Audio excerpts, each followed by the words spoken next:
Leçon 1. Gérer les conversations difficiles sur le lieu de travail. Bonjour Anna. J'espère que tu vas bien aujourd'hui.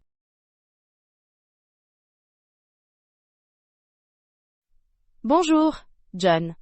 Je vais très bien, merci. Qu'est-ce qui vous amène ici aujourd'hui? Je voulais aborder un sujet difficile. Comment aborder les conversations difficiles au travail? Il s'agit d'une question cruciale. Naviguer dans ces conversations demande à la fois compétence et sensibilité. Je suis tout à fait d'accord. Quelles mesures prenez-vous pour préparer de telles discussions? Je commence généralement par définir clairement le problème que je souhaite aborder. La clarté est essentielle. Clarity contribue à préparer le terrain pour une communication efficace. Est-ce que tu répètes ce que tu veux dire? Oui, je sais. Pratiquer à l'avance me permet d'exprimer plus clairement mes pensées. Il s'agit d'une stratégie intelligente. Comment gérez-vous vos émotions lors de ces conversations? J'essaye de rester calme et sereine. Respirer profondément peut aider à soulager l'anxiété. La respiration profonde est en effet utile. Le maintien d'une approche équilibrée peut avoir un impact positif sur la conversation. Je me rappelle également écouter attentivement. Il est essentiel de comprendre le point de vue de l'autre personne. Écoute active est une preuve de respect. Il peut également révéler des problèmes sous-jacents qui doivent être résolus. Préférez-vous avoir de telles conversations en personne ou virtuellement? Dans la mesure du possible, je préfère les discussions en personne. Le langage corporel peut beaucoup communiquer. Je suis d'accord. Les interactions en personne permettent d'établir des liens plus authentiques. Avez-vous déjà eu une conversation particulièrement difficile au travail? Oui, j'ai déjà eu à aborder un problème de performance avec un collègue. Était difficile. Cela semble difficile. Comment l'avez-vous abordé?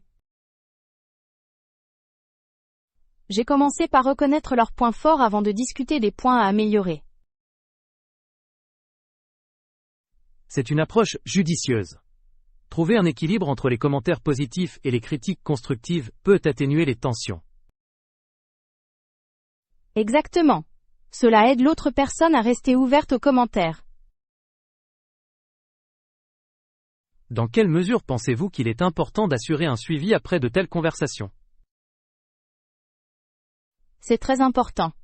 Le suivi montre que vous vous souciez de leur réussite et que vous vous y consacrez.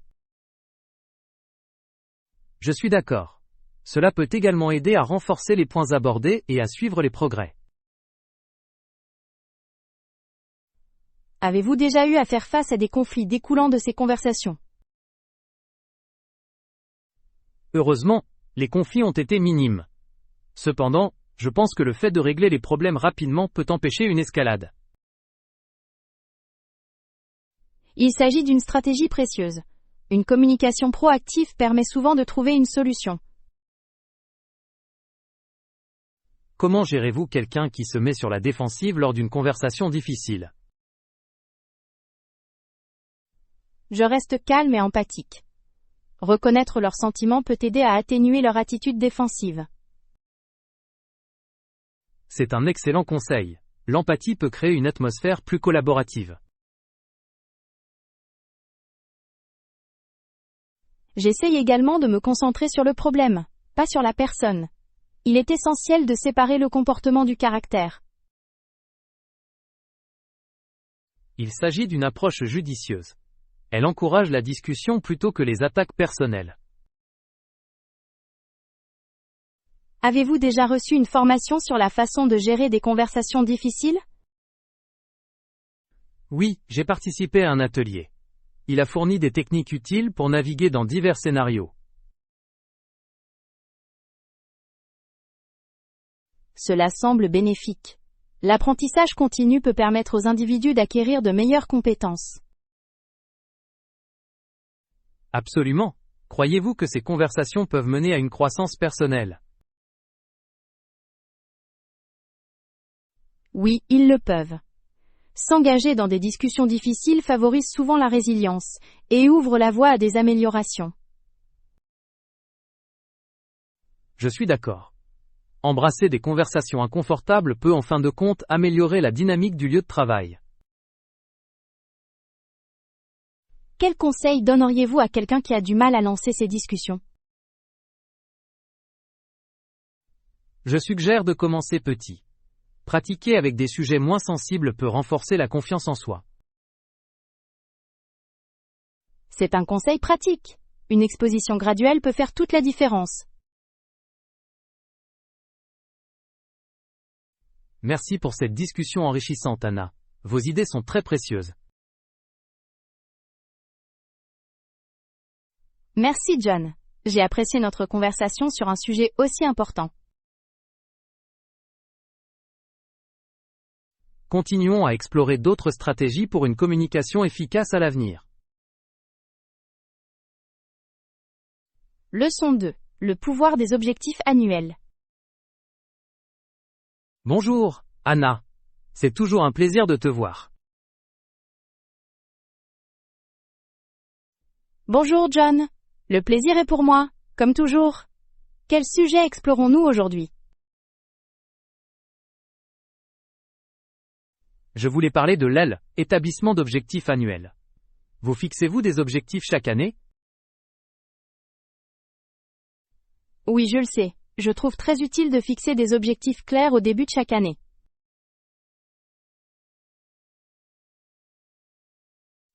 Ça a l'air génial. Comment déterminez-vous les objectifs à fixer? Je réfléchis à mes réalisations de l'année précédente et aux domaines à améliorer. Cela m'aide à identifier les priorités. Il s'agit d'une approche intelligente. Disposez-vous d'une méthode spécifique pour fixer ces objectifs?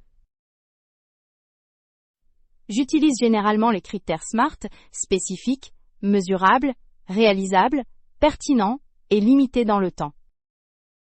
C'est très efficace. Cela garantit que vos objectifs sont bien définis et réalisables. Exactement.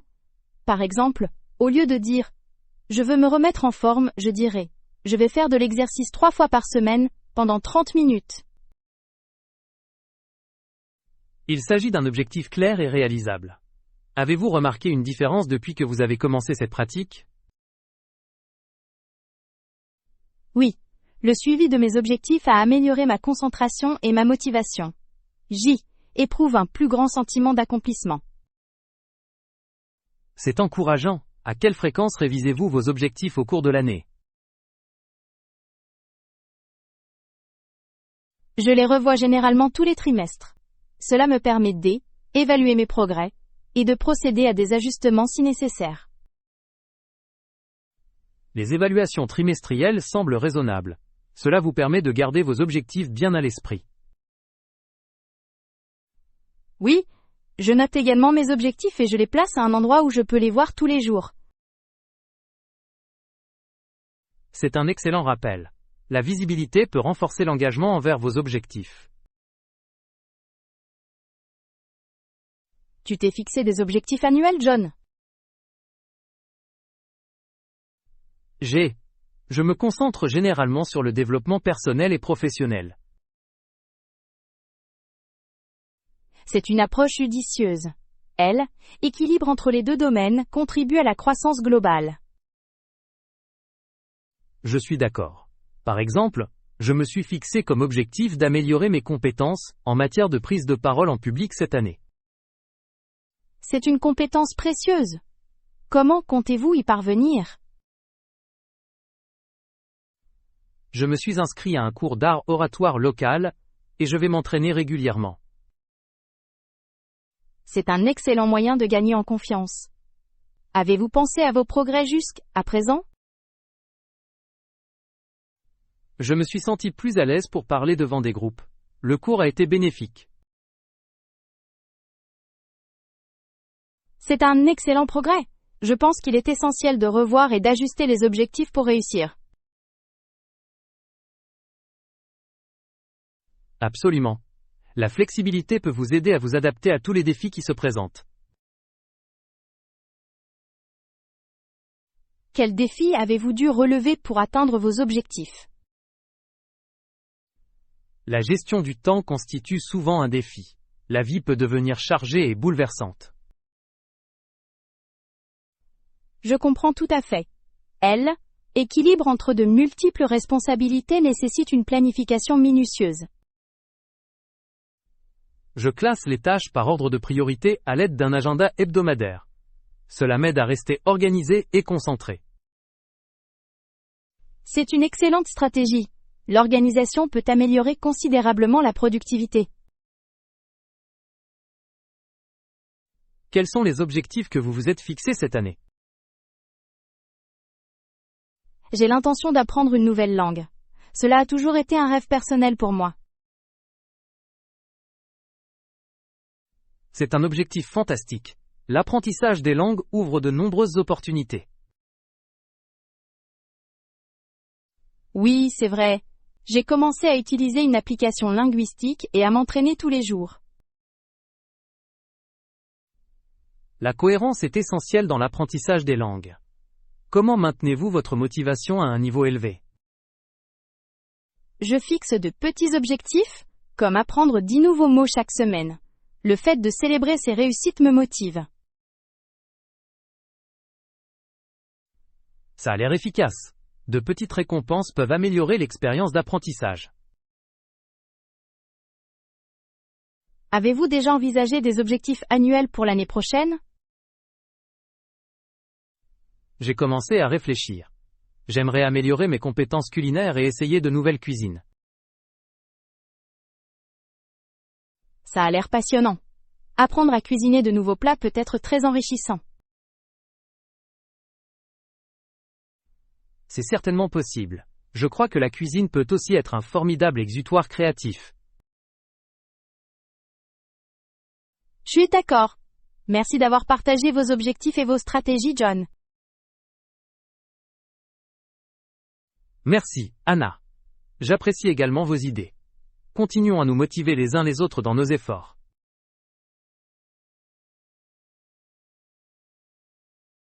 Leçon 3. La mode comme forme d'expression personnelle. Bonsoir Anna. J'espère que vous passez une excellente journée. Bonsoir John. Je vais vraiment bien, merci. De quoi parlons-nous aujourd'hui?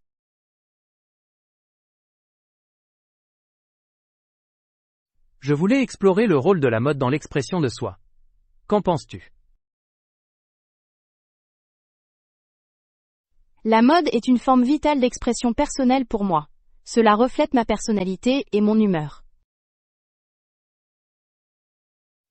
Je suis tout à fait d'accord. Les vêtements peuvent transmettre beaucoup de choses sur l'identité d'une personne. Comment choisis-tu tes tenues? Je sélectionne souvent des pièces qui résonnent avec mes sentiments actuels.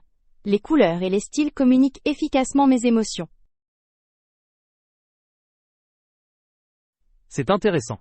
Pensez-vous que les tendances influencent vos choix? Les tendances jouent certainement un rôle. Cependant, je préfère les intégrer d'une manière qui me semble authentique. Il s'agit d'une approche judicieuse. Associer style personnel et tendance peut créer un look unique. Exactement. Je pense que la mode doit être une extension de qui vous êtes, et non une limite. Avez-vous déjà ressenti des pressions pour vous conformer à certaines tendances de la mode? Oui, parfois. Les réseaux sociaux peuvent créer des normes irréalistes. C'est vrai, les plateformes mettent souvent en avant des styles spécifiques qui peuvent ne pas convenir à tout le monde. Je m'efforce de me concentrer sur ce qui me donne confiance, plutôt que de me contenter de suivre les tendances. C'est valorisant. La confiance transparaît souvent lorsque l'on est à l'aise dans sa tenue vestimentaire. Avez-vous un style particulier que vous aimez exprimer? Je préfère un look à la fois classique et moderne. Je pense que cela traduit la sophistication. Les styles classiques peuvent être très élégants. Quels articles considérez-vous comme essentiels pour votre garde-robe? Je considère que les costumes sur mesure et les chaussures de qualité sont essentiels. Ils rehaussent n'importe quelle tenue. Ce sont d'excellents choix. Les pièces de qualité ont tendance à durer plus longtemps et à faire bonne impression. Comment sélectionnes-tu les pièces de ta garde-robe? Disposez-vous d'un processus spécifique? Je privilégie la polyvalence. Je recherche des articles qui peuvent être stylisés de différentes manières. Les pièces polyvalentes offrent un excellent rapport qualité-prix. Ils peuvent s'adapter à différentes occasions. Exactement. Je me concentre également sur la durabilité. Choisir des vêtements fabriqués de manière éthique est important pour moi. La durabilité est de plus en plus importante dans le secteur de la mode. De plus en plus de personnes reconnaissent son importance. Oui, et je crois que nos choix peuvent avoir un impact positif sur l'environnement. Avez-vous trouvé des marques qui correspondent à vos valeurs durables? J'en ai découvert plusieurs. Certaines marques mettent l'accent sur l'utilisation de matériaux respectueux de l'environnement et sur des pratiques de travail équitables. C'est encourageant. Soutenir ces marques encourage une consommation responsable. En effet, la mode ne doit pas se faire au détriment de la planète. Pensez-vous que la façon dont nous nous habillons peut également influencer notre comportement? Oui, absolument. Porter quelque chose qui me fait du bien renforce ma confiance en moi et mon humeur. C'est une perspective intrigante. La psychologie de la mode est un aspect essentiel de l'expression de soi. Je crois que les vêtements peuvent également affecter la façon dont les autres nous perçoivent. Les premières impressions sont importantes. C'est très vrai. La mode peut être un puissant outil de communication dans les interactions sociales. Avez-vous déjà vécu des moments où votre tenue a changé au cours de la journée? Oui, j'ai déjà porté un costume sur mesure lors d'une réunion importante. Je me sentais en confiance et en équilibre. C'est un parfait exemple. Bien s'habiller peut avoir un impact psychologique important. Quel conseil donneriez-vous à quelqu'un qui explore son style personnel? Je suggère d'expérimenter différents looks. Découvrez ce qui vous permet de vous sentir à l'aise et authentique. C'est un excellent conseil. Essayer de nouvelles choses peut améliorer la compréhension de l'expression de soi. Merci pour cette conversation captivante, John. J'ai beaucoup aimé discuter de mode et d'expression de soi avec toi. Merci Anna. Vos idées sont toujours enrichissantes. Continuons d'explorer ces sujets essentiels lors de nos discussions futures.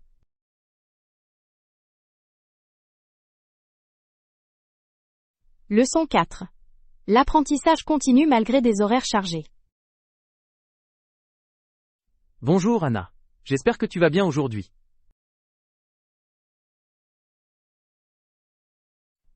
Bonjour, John. Je vais très bien, merci. À quoi penses-tu? Je voulais parler du défi que représente l'apprentissage continu, surtout lorsque l'on est occupé. Comment continuez-vous à apprendre malgré votre emploi du temps chargé? C'est un sujet intéressant. Je pense qu'il est essentiel de donner la priorité à l'apprentissage, même en période de pointe. Je suis tout à fait d'accord. Quelle méthode utilisez-vous pour intégrer l'apprentissage à votre routine quotidienne? J'aime réserver de petits blocs de temps chaque jour pour la lecture ou les cours en ligne. Même 20 minutes peuvent être efficaces. Il s'agit d'une approche intelligente. Des sessions courtes et ciblées peuvent faire une différence significative au fil du temps. Exactement. Je trouve également que écouter des podcasts éducatifs pendant les trajets domicile-travail est un excellent moyen d'apprendre en déplacement. Les podcasts sont une excellente ressource. Ils vous permettent d'absorber des informations de manière passive, tout en effectuant plusieurs tâches à la fois. Oui, ils le font. Je choisis souvent des sujets qui m'intéressent ou qui ont un lien avec ma carrière. C'est une stratégie judicieuse.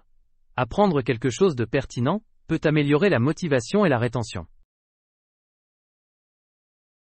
Avez-vous envisagé d'utiliser des applications pour un apprentissage rapide?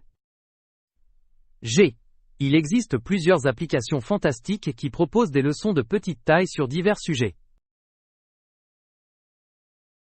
J'en utilise un qui s'appelle Duolingo pour l'apprentissage des langues pendant mes moments libres. C'est un excellent choix. La pratique quotidienne, même brève, contribue à renforcer l'apprentissage. J'essaye également d'intégrer l'apprentissage à mes activités quotidiennes. Par exemple, je peux lire des articles liés à mon domaine pendant les pauses déjeuner. C'est une utilisation productive du temps. Combiner l'apprentissage avec les tâches quotidiennes peut le rendre fluide. Avez-vous suivi des cours en ligne qui correspondent à votre emploi du temps? Oui, je m'inscris souvent à des cours que je peux suivre à mon propre rythme. Ils me permettent de faire preuve de flexibilité, ce qui est essentiel pour mon style de vie occupé. Les cours que vous pouvez suivre à votre rythme sont fantastiques. Ils permettent aux apprenants de décider quand ils souhaitent étudier, ce qui facilite l'intégration de l'éducation dans la vie.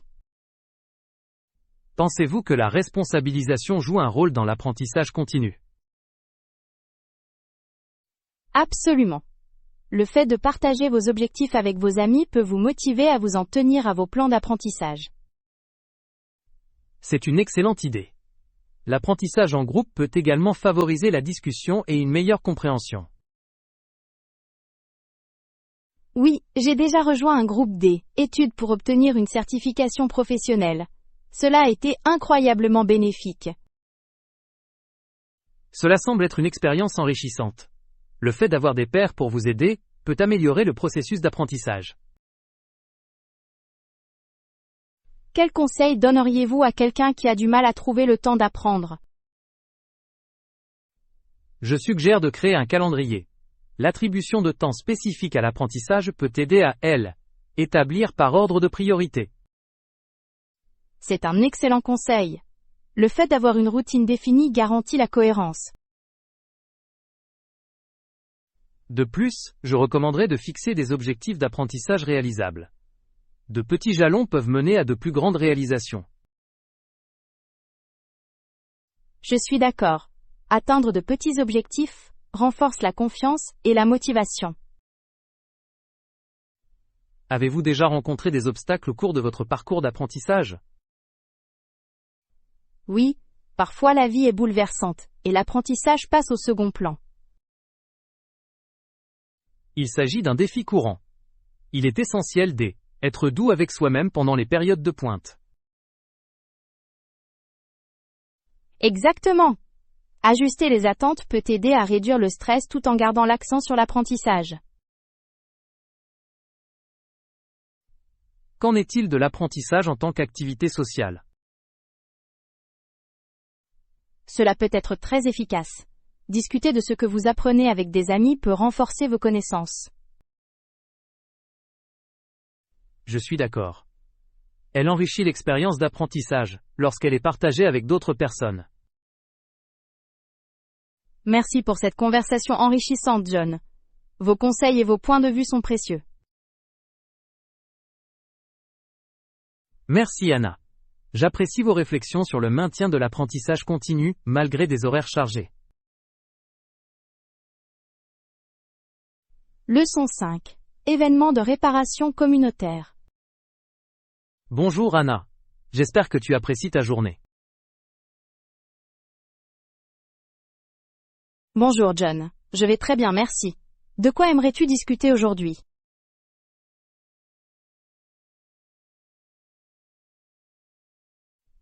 Je voulais parler des événements de réparation communautaire. Y avez-vous déjà participé? Oui, je l'ai fait. J'ai participé à un événement de réparation communautaire l'année dernière. Était une expérience formidable. Ça a l'air intéressant. À quel type de réparation avez-vous participé? J'ai aidé à réparer de petits appareils tels que des grille-pains et des mixeurs. De nombreuses personnes ont apporté leurs objets cassés. C'est impressionnant. La réparation des appareils peut permettre d'économiser de l'argent et des ressources. Exactement. Il favorise également la durabilité en réduisant les déchets. Comment avez-vous entendu parler de événement? Je l'ai découvert par le biais d'un bulletin d'information communautaire local. Ils font souvent la promotion de telles activités. C'est une excellente ressource. Les bulletins communautaires peuvent mettre les résidents en contact avec des événements importants. Ils le font certainement. Événement lui-même a été organisé par des bénévoles de la communauté. C'est une source d'inspiration de voir des gens s'unir pour une cause commune. Y a-t-il eu de nombreux participants? Oui, le taux de participation a été impressionnant. Des personnes de tous âges étaient présentes, désireuses d'apprendre et d'aider. C'est fantastique. Il encourage la collaboration et l'apprentissage entre les membres de la communauté. En effet, de nombreux participants étaient impatients d'apprendre à réparer eux-mêmes des objets. Avez-vous remarqué que des compétences spécifiques étaient enseignées lors de l'événement? Oui, plusieurs bénévoles ont fait des démonstrations de soudure, de couture et d'électronique de base.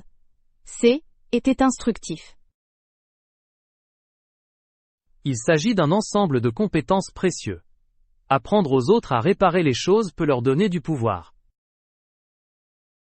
Absolument.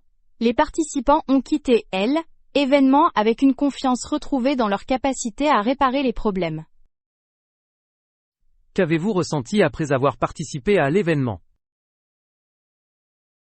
Je me suis sentie épanouie et fière de contribuer.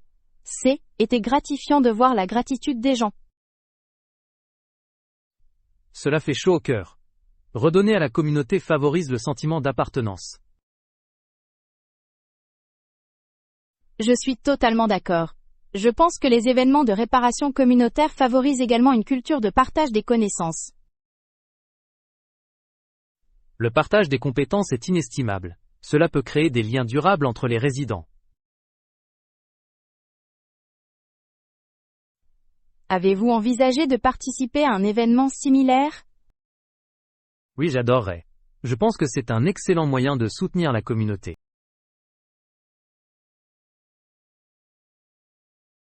Je le recommande. La participation à de tels événements est toujours source d'expériences enrichissantes. Pensez-vous que ces événements devraient être organisés plus fréquemment? Absolument. Des événements réguliers pourraient aider un plus grand nombre de personnes et encourager une culture de la réparation. Cela semble être une excellente initiative. Cela peut également contribuer à réduire la culture du jetable qui existe aujourd'hui. Oui. Il est essentiel de promouvoir la réparation plutôt que le remplacement pour assurer la durabilité. Comment pensez-vous que nous pouvons attirer plus de participants à ces événements? Je pense que la promotion de l'aspect éducatif peut attirer plus de participants. C'est un excellent point. Il peut être intéressant de mettre l'accent sur les possibilités d'apprentissage. Les campagnes sur les réseaux sociaux pourraient également être utiles. Ils atteignent rapidement un public plus large. L'utilisation des réseaux sociaux peut améliorer considérablement la visibilité. Cela pourrait également attirer des participants plus jeunes. Exactement. L'engagement des jeunes est essentiel pour l'avenir de la réparation communautaire. Quel conseil donneriez-vous à quelqu'un qui planifie un événement de réparation communautaire? Je suggère de collaborer avec des organisations locales. Ils disposent souvent de ressources et d'une expertise précieuse. La collaboration peut certainement améliorer l'impact. Merci d'avoir partagé tes idées, Anna. Merci John. J'ai bien aimé discuter avec vous de l'importance des activités de réparation communautaire. Continuons à explorer d'autres sujets qui favorisent l'engagement communautaire à l'avenir. Leçon 6. Maîtriser les techniques de blocage du temps. Bonjour, Anna. J'espère que tu vas bien aujourd'hui. Bonjour John, je vais très bien merci. Quel sujet intéressant abordez-vous aujourd'hui?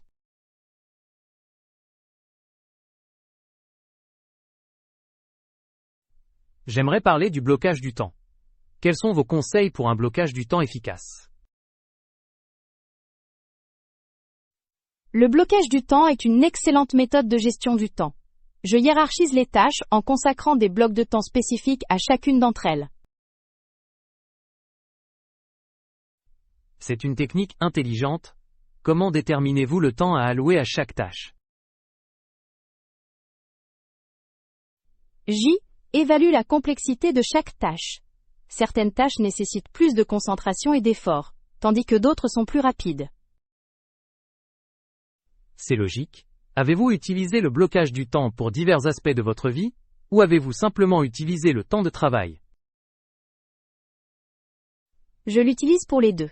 Elle permet d'équilibrer efficacement les responsabilités professionnelles et les engagements personnels. C'est impressionnant. Est-ce que tu as un horaire particulier à suivre? Je réserve généralement le dimanche soir pour planifier ma semaine. Je trace les grandes lignes des tâches, et je leur consacre du temps. La planification en début de semaine semble efficace. Ajustez-vous votre plan tous les jours selon les besoins? Oui, je le sais. Je revois mon emploi du temps chaque matin pour m'assurer qu'il reste réaliste et réalisable. La flexibilité est essentielle. Comment gérez-vous les interruptions imprévues pendant vos créneaux horaires? J'essaye de limiter les distractions, mais si des interruptions surviennent, j'y évalue leur urgence. Ensuite, j'ajuste mon emploi du temps en conséquence. C'est une stratégie judicieuse. S'adapter aux changements sans perdre le focus est une compétence importante. Absolument. Je trouve que l'utilisation d'un chronomètre peut aider à rester concentré pendant chaque bloc. L'utilisation d'une minuterie crée un sentiment d'urgence. Elle favorise la productivité. Oui. J'ai réglé mon chronomètre sur 25 minutes, suivi d'une pause de 5 minutes. Cette technique est connue sous le nom de technique Pomodoro. J'ai entendu parler de cette méthode. Les pauses sont essentielles à la clarté mentale et à la recharge. Ils le sont vraiment. J'utilise les pauses pour étirer, ou pour prendre une petite collation. Cela me rafraîchit l'esprit. Avez-vous remarqué une augmentation de la productivité depuis que vous avez commencé à bloquer le temps? Tout à fait. Le blocage du temps élimine la surcharge d'une longue liste de tâches. C'est encourageant. Avez-vous d'autres conseils à donner aux débutants qui essayent de bloquer le temps pour la première fois? Je recommanderais de commencer par moins de tâches. Commencez avec seulement 2 à 3 blocs par jour. Il s'agit d'un conseil pratique. L'augmentation graduelle du nombre de tâches peut contribuer à renforcer la confiance en soi. et pensez à utiliser des outils numériques ou des planificateurs. Ils peuvent améliorer l'organisation. Les outils numériques peuvent aider à gérer visuellement les blocs horaires. Quelles applications recommandez-vous? J'aime particulièrement Todoist et Trello. Ils sont faciles à utiliser et efficaces pour la gestion du temps. Cela semble utile. Avez-vous rencontré des difficultés lors de la mise en œuvre du blocage temporel? Au début, il était difficile d'estimer la durée des tâches. Au fil du temps, j'ai appris à améliorer ma précision. Il s'agit d'une difficulté courante. L'estimation du temps peut demander de la pratique. En effet, je réfléchis maintenant à mes tâches achevées afin d'affiner mes estimations de temps pour la planification future. C'est une excellente pratique. L'évaluation continue conduit souvent à une amélioration. Et toi, John? Avez-vous essayé le blocage du temps? Oui, j'ai récemment commencé. Je trouve que cela m'aide à mieux gérer ma charge de travail quotidienne. C'est excellent. Sur quel type de tâches vous concentrez-vous? J'attribue des blocs pour les tâches liées au travail et les activités de développement personnel. L'équilibre entre les deux domaines est essentiel à la croissance globale. Comment vous assurez-vous de vous en tenir à vos objectifs? J'utilise des rappels sur mon téléphone. Ils m'aident à me responsabiliser. C'est une super idée. La responsabilisation peut améliorer considérablement l'engagement. Quel est selon vous l'aspect le plus important du blocage du temps?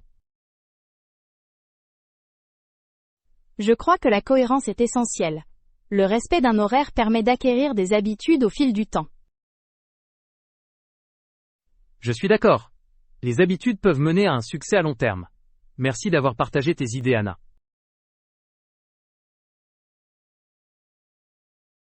Merci, John. J'ai beaucoup aimé discuter avec vous des stratégies de blocage du temps et de productivité. Continuons à explorer des techniques efficaces de gestion du temps à l'avenir. Leçon 7. Évaluation des actualités technologiques.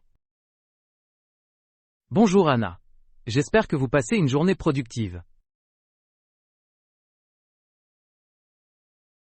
Bonjour, John. Je vais bien, merci. Quel sujet avez-vous en tête aujourd'hui?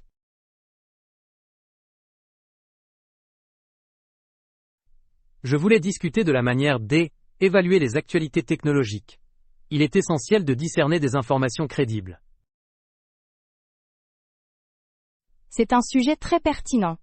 Compte tenu de la quantité d'informations disponibles, il est essentiel d'évaluer les sources. Absolument. Quelle stratégie utilisez-vous pour évaluer la crédibilité d'un reportage technologique? Je commence par vérifier la source de l'histoire. Les publications établies et réputées fournissent souvent des informations plus fiables. Il s'agit d'une approche solide. La connaissance de sources crédibles peut améliorer considérablement le jugement. Je recherche également les qualifications de l'auteur. Un rédacteur ayant une expertise en technologie est plus susceptible de présenter des informations précises. C'est un excellent point. Comprendre les antécédents de l'auteur ajoute du contexte à l'article. De plus, je prends en compte la date de publication. La technologie évolue rapidement et les actualités récentes sont souvent plus pertinentes. Le respect des délais est en effet crucial. Les articles plus anciens peuvent contenir des informations obsolètes. Je recoupe également l'actualité avec d'autres sources fiables. Cela permet de confirmer l'exactitude des informations. C'est une stratégie intelligente. La comparaison de différents points de vue peut fournir une vision plus complète. Avez-vous déjà été confronté à des actualités technologiques trompeuses? Oui, je l'ai fait. Les gros titres sensationnels peuvent souvent exagérer les faits, ou induire les lecteurs en erreur. C'est dommage. De telles pratiques peuvent créer de la confusion et de la méfiance. Je trouve qu'il est essentiel de faire preuve de prudence. Il est essentiel de lire au-delà des gros titres, pour comprendre l'histoire dans son intégralité. Absolument. De nombreux articles fournissent des informations nuancées qui ne figurent pas dans les gros titres. Quel rôle jouent les images et les infographies dans votre processus d'évaluation? Les éléments visuels peuvent améliorer la compréhension, mais ils peuvent également être manipulés. J. Évalue leur pertinence et leur précision. Il s'agit d'une approche judicieuse. Les images doivent étayer le contenu plutôt que de le distraire ou de l'induire en erreur. De plus, je fais attention aux commentaires ou aux discussions qui suivent l'article. Ces informations peuvent fournir des informations précieuses.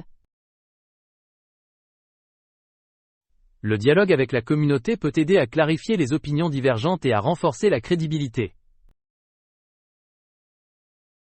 Avez-vous réfléchi à l'influence du style de présentation de l'article sur votre évaluation? Oui, le ton et le professionnalisme de la rédaction peuvent indiquer le niveau de crédibilité. En effet, un article bien structuré reflète souvent une recherche approfondie et une réflexion approfondie. Pensez-vous que l'actualité technologique devrait inclure des biais potentiels? Oui, il est essentiel de reconnaître les préjugés. De nombreuses publications présentent des points de vue spécifiques qui peuvent influencer leur reportage. Je suis d'accord. La compréhension de ces biais permet une interprétation plus éclairée de l'actualité. Quels outils utilisez-vous pour vérifier les informations lorsque vous évaluez une histoire? Je fais souvent référence à des sites de vérification des faits. Ils fournissent une analyse crédible de diverses allégations. Les sites web de vérification des faits sont d'une valeur inestimable. Ils permettent de clarifier rapidement toutes des informations. À quelle fréquence évaluez-vous de manière critique les actualités technologiques? J'ai l'habitude d'évaluer l'actualité de manière critique au quotidien. Rester informé nécessite un examen minutieux. C'est louable. Un état d'esprit critique est essentiel à l'acquisition de l'information d'aujourd'hui. Avez-vous déjà partagé vos techniques d'évaluation avec d'autres personnes? Oui, je discute fréquemment de ces compétences avec des amis. Je pense que tout le monde devrait apprendre à évaluer l'actualité de manière critique. C'est une contribution précieuse. Enseigner aux autres peut favoriser une communauté plus informée. Quel conseil donneriez-vous à une personne novice en matière d'évaluation de l'actualité technologique? Je recommanderais de commencer par des sources fiables et de pratiquer des compétences de lecture critique. Avec le temps, cela devient plus facile. C'est un excellent conseil. Le développement d'un état d'esprit critique est essentiel pour naviguer efficacement dans l'actualité technologique. Merci pour cette conversation enrichissante, John. Merci, Anna. J'ai beaucoup aimé discuter avec vous de l'évaluation des actualités technologiques. Leçon 8. Le plaisir des plats réconfortants fait maison. Bonsoir Anna. J'espère que tu apprécies ta journée. Bonsoir, John. Je vais vraiment bien, merci. De quoi aimerais-tu discuter aujourd'hui? Je voulais parler des aliments réconfortants. Quels sont vos plats réconfortants, faits maison préférés? C'est un sujet délicieux! J'adore les macaronis au fromage fait maison. Cela me rappelle de bons souvenirs. Les macaronis au fromage sont un plat réconfortant classique. Qu'est-ce qui le rend spécial pour toi? Cela me rappelle les dîners d'enfance avec ma famille. Il y a quelque chose de nostalgique là-dedans. Je comprends. Les aliments réconfortants ont souvent une valeur sentimentale. Vous avez une recette spéciale? Oui, j'utilise un mélange de cheddar et de mozzarella. La combinaison crée une texture crémeuse. Ça a l'air délicieux. Le faites-vous cuire au four ou le servez-vous sur la cuisinière? Je le fais généralement cuire pour obtenir une croûte dorée. Il ajoute une touche de saveur supplémentaire. La cuisson crée une texture tellement délicieuse. Quels autres aliments réconfortants aimez-vous?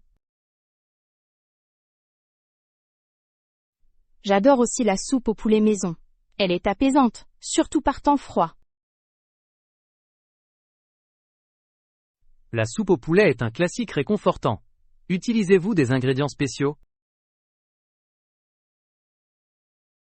J'ajoute beaucoup de légumes, comme des carottes, du céleri et des oignons. Les herbes fraîches rehaussent également la saveur. Les ingrédients frais font toute la différence. Cuisinez-vous souvent ce plat? Oui, j'en fais régulièrement. Il est facile à préparer et parfait pour la préparation des repas. C'est une approche pratique. Qu'en est-il des desserts? Avez-vous un dessert réconfortant préféré? J'adore les biscuits aux pépites de chocolat. Un biscuit chaud tout juste sorti du four est un pur bonheur. Les biscuits aux pépites de chocolat sont vraiment délicieux. Les cuisinez-vous souvent? J'essaye de les cuire au moins une fois par mois. C'est une activité amusante qui apporte de la joie. La pâtisserie peut être thérapeutique. Quel est ton secret pour un cookie parfait? J'utilise toujours de la cassonade. Il apporte de l'humidité et de la richesse au biscuit. C'est un précieux conseil. Il faudra que je l'essaye la prochaine fois que je ferai des biscuits. Vous devriez certainement le faire. Qu'en est-il de vous? Quels sont tes aliments réconfortants préférés? Je trouve du réconfort dans les lasagnes faites maison. Il est chaud et copieux, parfait pour les réunions de famille. La lasagne est un merveilleux plat réconfortant.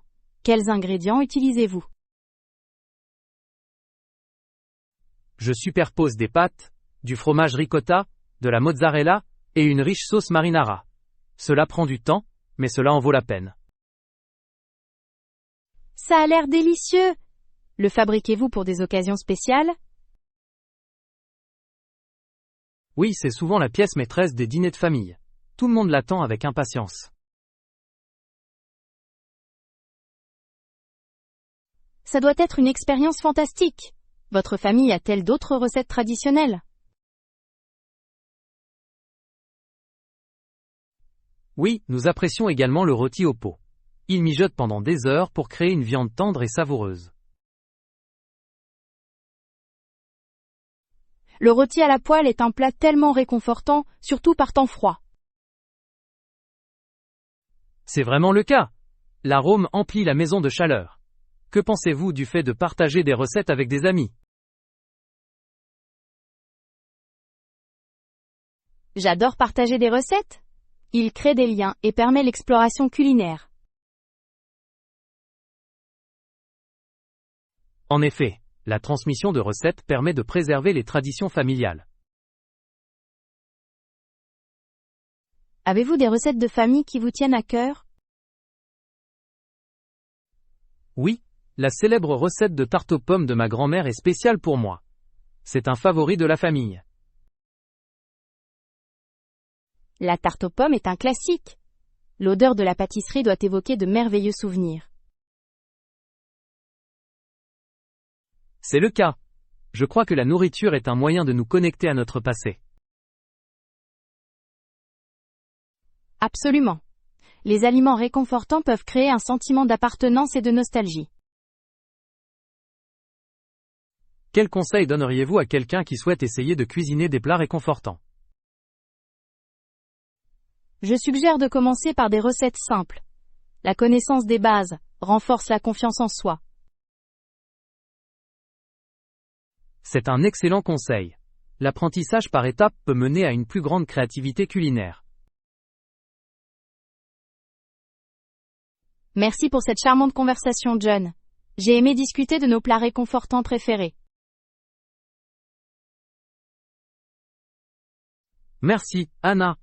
Votre passion pour les plats faits maison est une véritable source d'inspiration.